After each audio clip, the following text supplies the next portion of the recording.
não é muito fácil, por causa do desabastecimento, por causa de algumas questões, o medo toma conta da gente nessa hora. E é muito interessante a gente perceber como que nós somos nesse momento de escassez, né? Nesse momento de escassez, a gente quer tudo para nós. Então a gente quer encher o tanque do carro, quer fazer um estoque alto na nossa despensa, mas talvez a gente não pense também que quando a gente enche, cata tudo para a gente, pode faltar para os outros. E eu não sei se você desse lado é a pessoa que está em falta, se seu carro está na reserva, se sua despensa está esvaziando.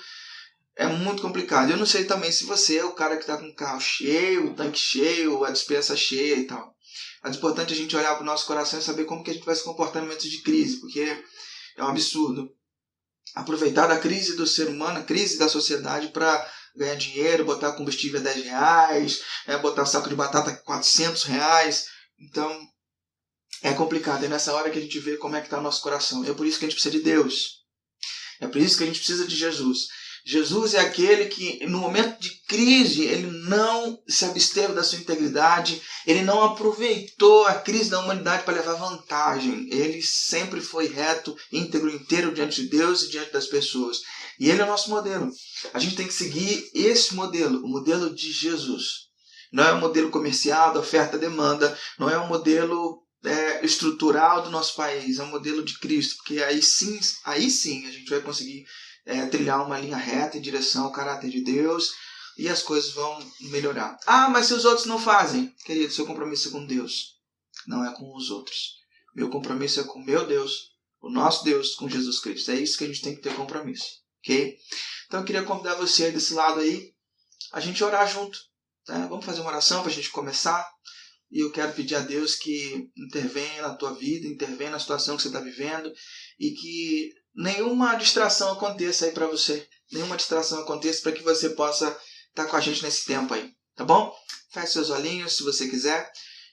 Fique a sós com Jesus e vamos orar. Pai querido, obrigado porque nessa manhã, mesmo com dificuldade de nos reunirmos presencialmente, a gente consegue se reunir de outras maneiras que a tecnologia nos permite. E queríamos te pedir para que nesse momento seja um momento muito oportuno para nós, um momento teu para falar conosco, para estarmos juntos, para vermos o que o Senhor quer avaliar na nossa história e ver o que a gente precisa rever. Então, Deus, em nome de Jesus, fala conosco nessa manhã. Encontre o nosso coração, liga o teu espírito com o nosso e fala conosco de forma profunda. Em nome de Jesus. Amém. Nós estamos numa série de mensagens chamada, não sei se você está conseguindo ver aqui, Estou de Mudanças. Né? Estou de mudança. A gente está conversando sobre as mudanças que acontecem na nossa vida, as mudanças que acontecem na nossa história e como que a gente se adapta às mudanças que Jesus propõe. E na semana passada, a gente conversou sobre algo muito complicado, que foi julgamentos e críticas. Como que a gente lida com o julgamento, como que a gente lida com a crítica. Foi muito pesado, foi uma palavra que falou muito ao meu coração. A gente falou sobre nossas pérolas aos porcos, e a gente teve um novo entendimento sobre quem são esses porcos e esses cães, que não são pessoas indignas, mas são quando a gente oferece coisas que não têm utilidade para as pessoas, que no fundo a gente está querendo controlar as pessoas. Então nós conversamos sobre crítica, sobre julgamento, nós diferenciamos avaliar e julgar, e a gente viu como que a gente tem a tendência maligna de controlar as pessoas. A gente quer fazer com que eles rezem pela nossa cartilha, e isso é muito complicado, é uma tendência pecaminosa. Porque essa não foi a relação que o Pai planejou. Não foi uma relação que Deus planejou quando nos criou. Nós vimos também que a gente não pode sair e seguir julgando a tudo e a todos na tentativa de fazer o bem. E muito menos fazer as pessoas engolirem essas nossas pérolas e as nossas coisas sagradas, nossas soluções, à força. As pessoas, quando você faz uma pessoa comer algo à força ou comer demais, ela vai vomitar. E é isso que acontece com as nossas ajudas, nossas formas de querer melhorar a situação da vida das pessoas. E eu acho que essa mensagem ela chegou num tempo oportuno, porque quando você força isso descer por goela abaixo, a resposta que a gente obtém é o quê? É ira, mágoa, raiva e contra-ataque. É isso que a gente ganha quando a gente força a pessoa a mudar e agir pelas nossas regras. Quando eu olho para a vida de Jesus, eu percebo que a morte e a vida dele foram para que a gente não precisasse viver sob o julgamento, porque a gente tinha um julgamento sobre nossa vida. Quando Deus nos criou a humanidade, o que aconteceu? O ser humano decidiu romper com Deus. E quando ele rompeu com Deus, Deus tinha dito, se você romper comigo, certamente você vai morrer. O ser humano apostou sobre isso. E quando ele aposta sobre isso, vem sobre ele o quê? Um julgamento. Deus tem que cumprir a sua palavra. Deus tinha tudo para cumprir o julgamento dele, a crítica dele sobre nossa vida.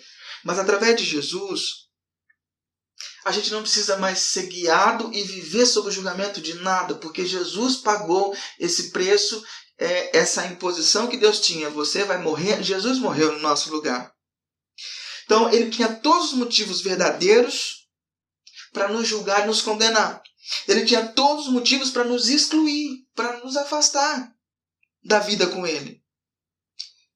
Só que ele faz o contrário. Ao invés de nos excluir, ele se exclui. Ele morre para nos incluir na vida com Deus, porque a gente estava separado de Deus. Então ele morre para nos incluir de novo na vida de Deus.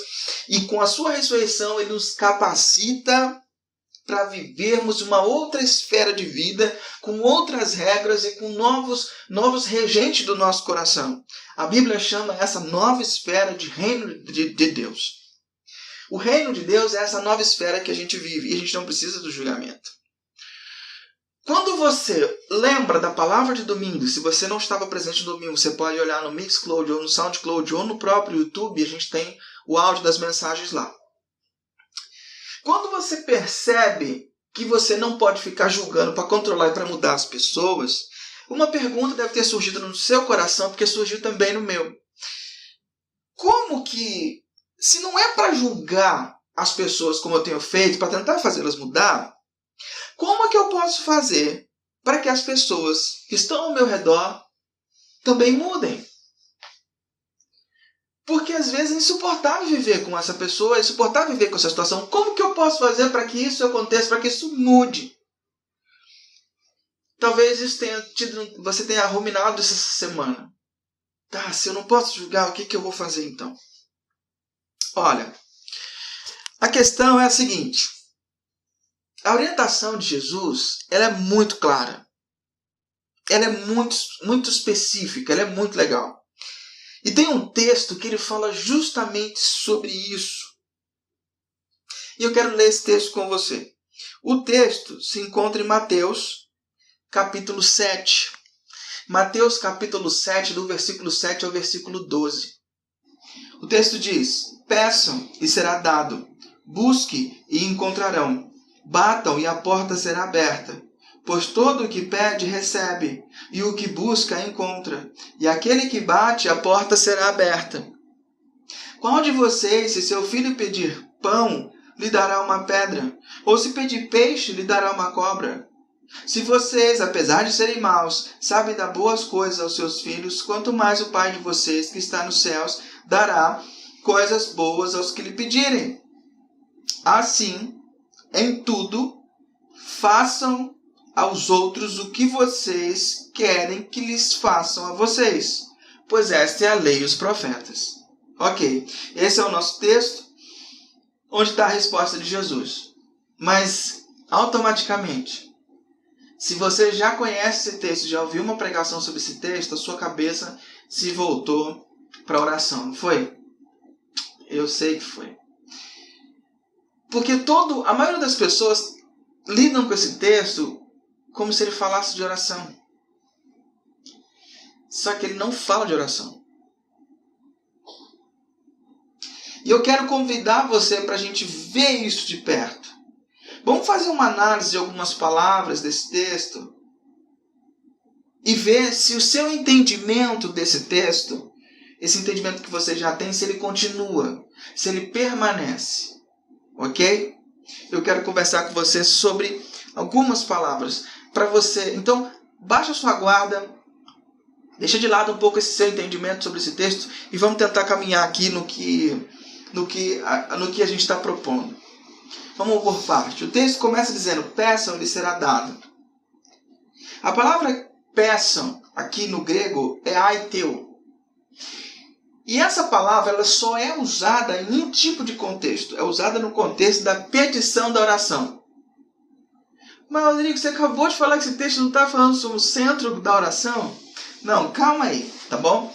Essa palavra ela é usada no contexto da oração, só que não somente em oração. Por que ela é usada no contexto da oração? Por quê? Porque pressupõe, quando você ora, pressupõe que você se coloca numa posição inferior para pedir a alguém superior. E esse verbo é para ser usado dessa maneira. Pedir como se fosse a Deus, ou seja, a alguém superior. E se abrir e responder como se fosse para Deus. Por isso que ele usa essas palavras: peçam e será dado. A palavra peçam é usada como se você estivesse pedindo para alguém superior. E o ser dado é você dar como se alguém superior tivesse te pedindo. Percebe a mudança de paradigma que Jesus está colocando aqui? Geralmente quando eu falo para a pessoa que ela precisa de mudança, eu estou numa posição superior. Eu estou analisando e estou dizendo para ela que ela precisa de mudança. E geralmente quando a pessoa se submete e responde, ela se inferioriza e se coloca ali por baixo. Jesus está dizendo que toda vez que eu pedir para alguém, eu tenho que pedir para alguém como se esse alguém fosse superior a mim. Então eu estou me colocando embaixo dessa pessoa. E a pessoa que está ouvindo, ela vai se colocar embaixo de quem já está embaixo. O que Jesus quer com isso? Jesus quer mostrar para a gente que a chave para a mudança no contexto da vida das pessoas é a petição. A petição sempre une, a exigência sempre separa. Toda vez que você exigiu algumas coisas das pessoas, raramente você conseguiu ter resultado positivo. E às vezes você consegue o resultado positivo, mas você não ganha o coração da pessoa. Às vezes ela faz aquilo que você pediu só por medo, por obrigação, por alguma coisa nesse sentido. Então a primeira coisa que Jesus coloca é esse pedir como se fosse a alguém superior. O texto não para aí.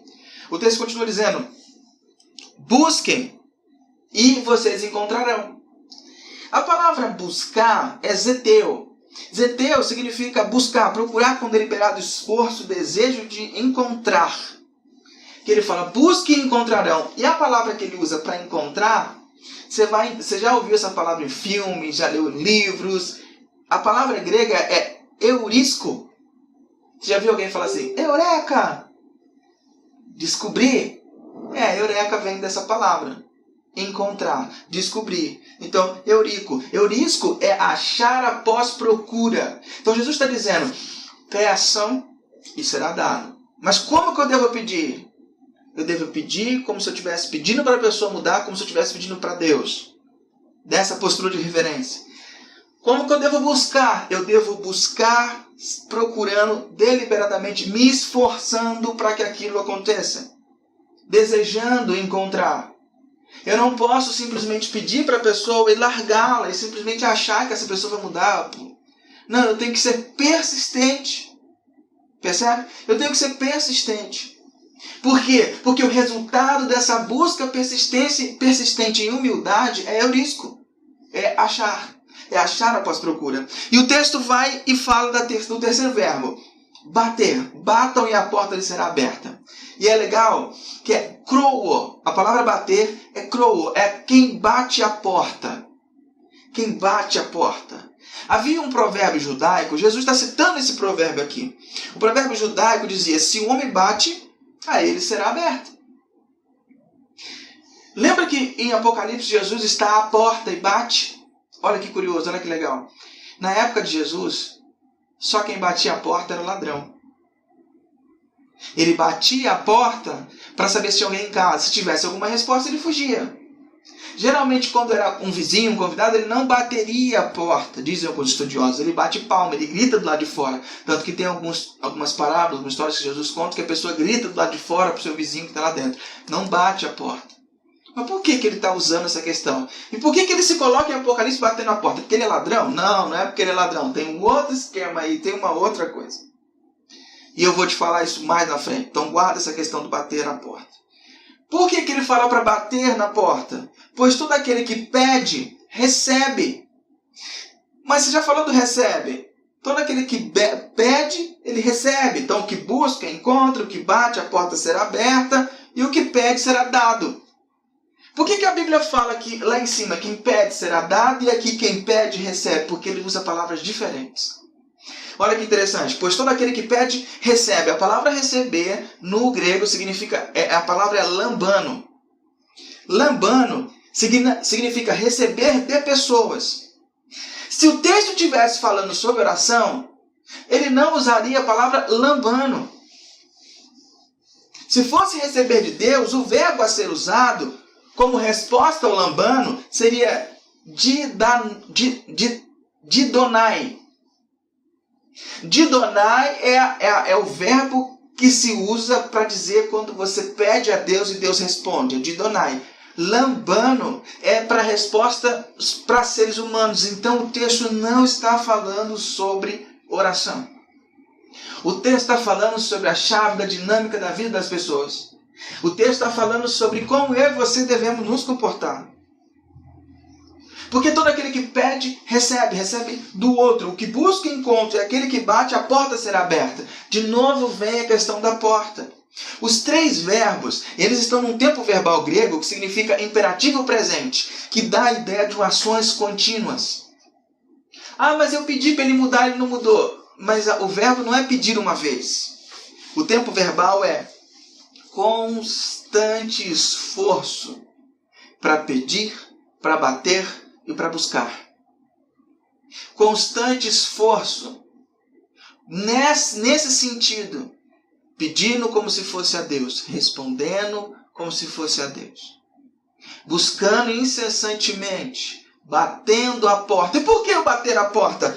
Ora, bater a porta é porque a chave, a trinca do coração está pelo lado de dentro.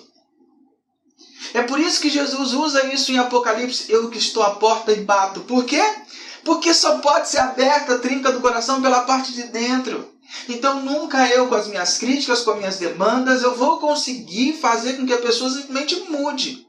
Não vou conseguir. Não tem como eu conseguir.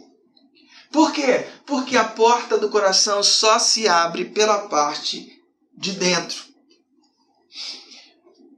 Vamos assumir por um instante que esse texto se refira a nós e a Deus. Por um instante. Se eu assumir que esse texto está falando sobre mim e Deus, sobre oração, três coisas têm que acontecer então. Toda oração deve ser ouvida e atendida. Todo pedido deve ter uma resposta. E caso isso não ocorra, a culpa é de quem? Por quê? Porque se todo que pede recebe, todo que busca encontra, e todo que bate na porta, a porta será aberta, se isso está falando sobre oração, então eu tenho que ter resposta sempre. Deus nunca pode ficar sem me dar resposta, porque Ele disse que todo aquele que pede vai receber. Então eu sempre posso pedir porque eu vou receber. Então se eu olho para isso como se fosse eu e Deus, no fundo, quando eu oro e não recebo a resposta, de quem é a culpa? De Deus? Não, minha. E o que vão falar para mim? Você não teve fé. Você não recebeu porque você não teve fé. E olha que maldade que é isso. Olha que maldade.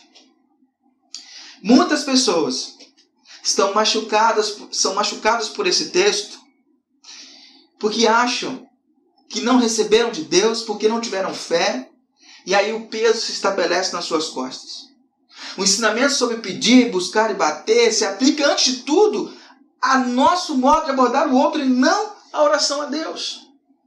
Porque se eu pedir e vou receber, e eu pedi e não recebi, faltou fé. Então a responsabilidade é sua. Você que está sendo um cristão que está andando em caminhos errados, você que está com uma vida errada, porque sempre tem que ter resposta. E você começa a ver que a vida não funciona assim, que você não tem resposta. Você começa a ficar triste, magoado, achando que Deus esqueceu de você. E aí a gente acaba indo para outros caminhos.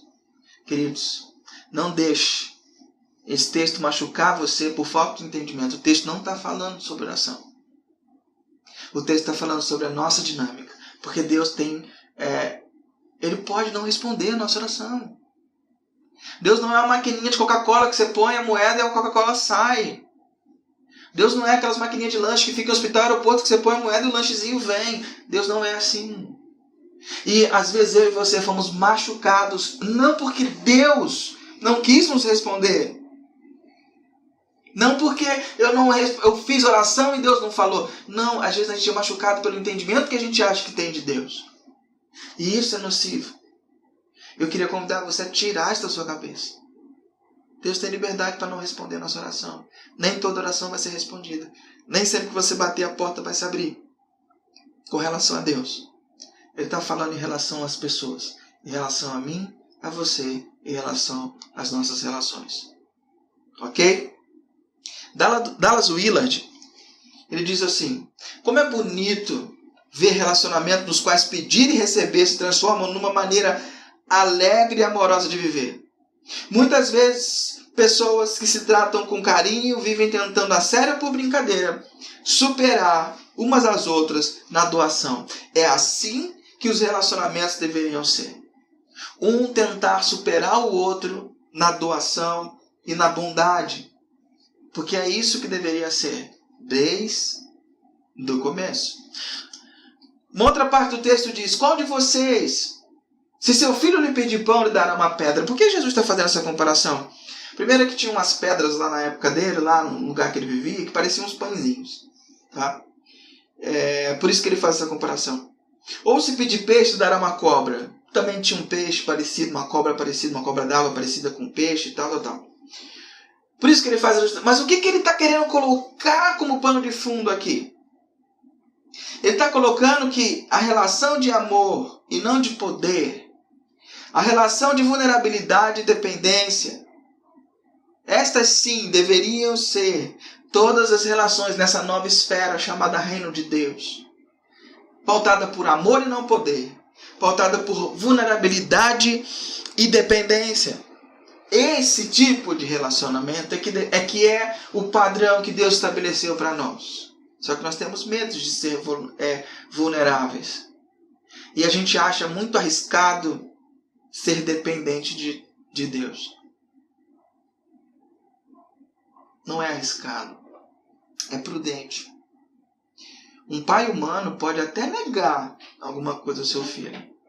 Mas um pai humano em sã consciência, ou uma mãe, não vai escarnecer ou espernear, fazer fosquinha, né? Zombar dos seus filhos porque não vai dar o que eles querem.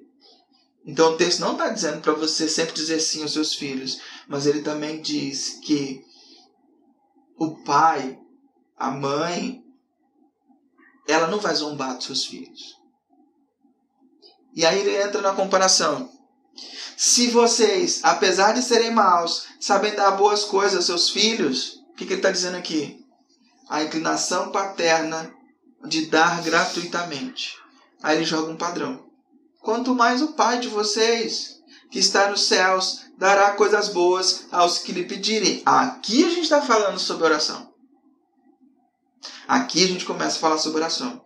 O texto continua. Assim, em tudo, façam aos outros o que vocês querem que eles façam, pois esta é a lei e os profetas. Se o texto inteiro falasse sobre oração, por que Jesus concluiria assim? Assim em tudo façam aos outros. Pescou? Isso é mais indicativo de que o texto está falando sobre relações humanas. Ok? Você me acompanhou? Aqui mostra claramente que o texto está falando sobre relações humanas. Beleza. Vamos inverter esse jogo? Vamos inverter esse jogo. O que Jesus está pensando para nós, então? Vou separar em pontos para ficar mais fácil. Primeiro, quando eu recuo, sendo sensível e não manipulador, eu deixo de ser um problema para aquela outra pessoa. Sabe a pessoa que você quer que mude? A pessoa que convive com você? Quando você recua, se torna sensível a ela e não tenta manipular, a gente deixa de ser um problema para ela. Se eu aprendo a ouvir, eu deixo de ser um problema. A gente não precisa se preocupar com o contra-ataque mais. Porque não virá o contra-ataque. Porque a gente está ouvindo. E aí a pessoa começa a me ver como um aliado e não como inimigo. Segunda coisa. No reino de Deus, nessa estratégia para influenciar os outros para o bem deles e para o nosso bem, é o pedido desarmado. Vou repetir. No reino de Deus, a estratégia para influenciar pessoas para o bem dela e para os outros é o pedido desarmado, é a petição. Essa é a estratégia que Jesus estabelece para as nossas relações. Pedir que mudem e ajudá-los em tudo que eles solicitarem. Eu peço também a Deus que Deus haja na vida e nos corações dessas pessoas. Que Deus opere mudanças. Porque se eu posso desejar boas coisas aos filhos, quanto mais Deus não vai desejar boas coisas àquela pessoa que precisa de mudança e que eu sei que precisa de mudança. Então, é a petição, pedir ao outro e pedir a Deus que essa pessoa mude. Contando que os respeitemos diante de Deus, que sejamos ponderados e benignos, podemos insistir nos pedidos, sempre com sensibilidade. Sempre que eu me colocar nessa postura estabelecida por Jesus, nesse texto, eu posso insistir, eu posso pedir com sensibilidade para que as mudanças venham à tona. Precisamos respeitar o outro, sem jamais esquecer que o trinco do coração fica do lado de dentro. A mudança só vem do lado de dentro, e quem habita dentro, quem pode mudar por dentro, não é a psicologia, não é a terapia, não é a regressão, não é nada disso. Quem pode mudar o ser humano de dentro para fora chama-se Espírito Santo. Deus, Espírito Santo. É Ele que tem a função de nos mudar de dentro para fora. Número 3. Você precisa entender, querido. Nós sempre nos relacionamos a 3. Opa! O que é isso? Não, calma. Querido, na comunidade cristã, na vida espiritual, nunca há uma relação direta entre dois seres humanos. Nunca há uma relação. Eu com a minha esposa, não é uma relação direta entre mim e ela. É uma relação a 3. Eu, ela e Jesus. Eu, ela e o Espírito Santo. Sempre haverá o Espírito Santo no meio, do lado, em cima, embaixo. Sempre haverá. Nunca é uma relação só nossa. O Dallas Willard nos esclarece quando ele diz assim: entre aqueles que vivem como aprendizes de Jesus, não há relacionamento que omitam a presença ou a ação de Jesus. Nunca nos relacionamos no mano a mano. Todos os relacionamentos são mediados por Ele. Nunca penso simplesmente naquilo que vou fazer com você, ou a você, ou por você. Igualmente, nunca penso no que você vai fazer comigo, a mim ou por mim, mas no que você e Jesus farão comigo, a mim e por mim. Percebe? Nunca há uma relação onde somos só nós dois. Entre eu e você, Deus está mediando essa relação e vai me usar e vai te usar para que essa relação cresça e evolui. Não existe espiritualidade, vida com Deus, separada de relacionamentos. Nós precisamos buscar nesses relacionamentos o crescimento e a espiritualidade.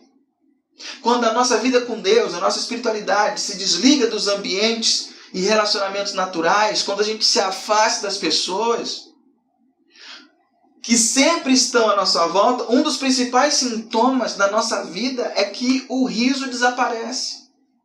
Pessoas isoladas perdem a capacidade de sorrir. Pode perceber, pessoas isoladas riem menos. Pessoas isoladas têm menos momentos de risos verdadeiros. Quando a gente está em comunidade, está vivendo com as pessoas, quando a gente se expõe a isso, tem a parte desagradável, que é a gente se expor, mas também tem a parte rica, grandiosa, que é a alegria do crescimento, da vida em comunidade que Deus estabeleceu. Quarto, invertendo o jogo. Aliado aos nossos esforços, que a gente já mencionou acima, bater, pedir, buscar, olhar para ela com simplicidade, investir constantemente nessa mudança, devemos contar com a oração. Ou seja, a gente deve contar com essa postura nossa de nos colocar diante do Rei Sábio, entregando a Ele os nossos pedidos pelas pessoas. Porque Deus é que muda. Então a oração entra no contexto da mudança das pessoas nesse sentido. Quando eu dedico tempo a orar por ela. Aí eu te pergunto, quanto tempo você tem dedicado a criticar e julgar essas pessoas? E quanto tempo você tem orado por elas? Quanto tempo você tem conversado com Deus sobre a vida delas? Queridos, a oração de pedido, né? A oração petição pressupõe simplesmente uma relação pessoal. Ou seja, é uma sensivelmente interativa entre nós e Deus. É uma relação sensível e interativa entre nós. Como no caso do pedido que os filhos fazem aos seus pais, ou os amigos fazem uns aos outros. Da mesma postura que um pai chega para o filho e faz um pedido, não esse pai mandão, ou que o filho chega para o pai, não esse filho mimado. Da mesma forma de amor, de doação, que um amigo pede para o outro, é a mesma medida que a gente tem que ir para Deus para pedir sobre essa pessoa que precisa ser mudada. Portanto, Dallas Willard continua, creio que a definição mais apropriada de oração é simplesmente conversar com Deus sobre o que estamos fazendo juntos. Assim, concentramos imediatamente a atividade no ponto onde nos encontramos, mas ao mesmo tempo expulsamos daí o egoísmo, porque você começa a estar numa missão com Deus.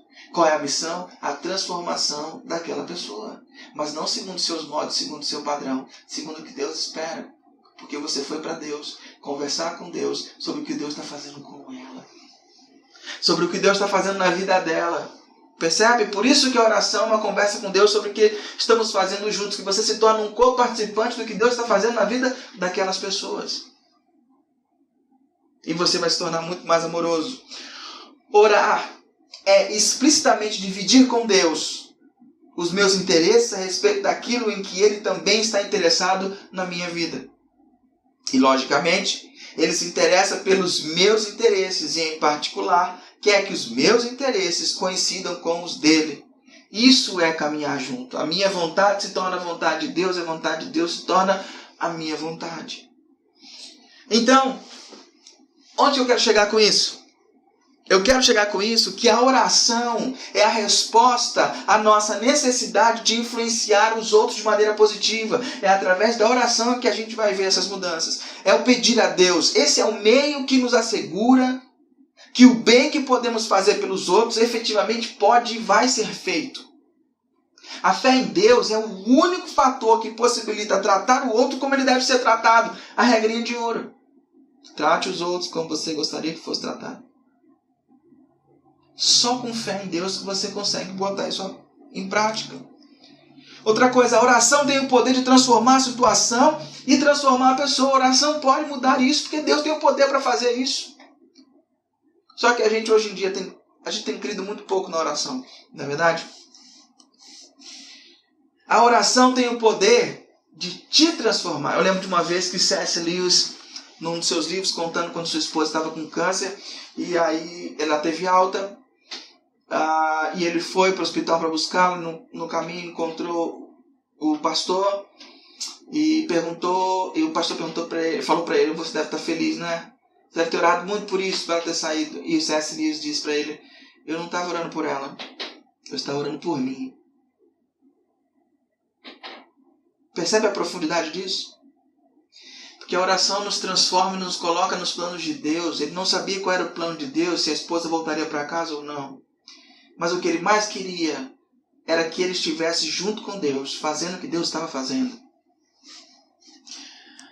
Vamos caminhar para o fim. A oração é, acima de tudo, o meio de modelar o caráter.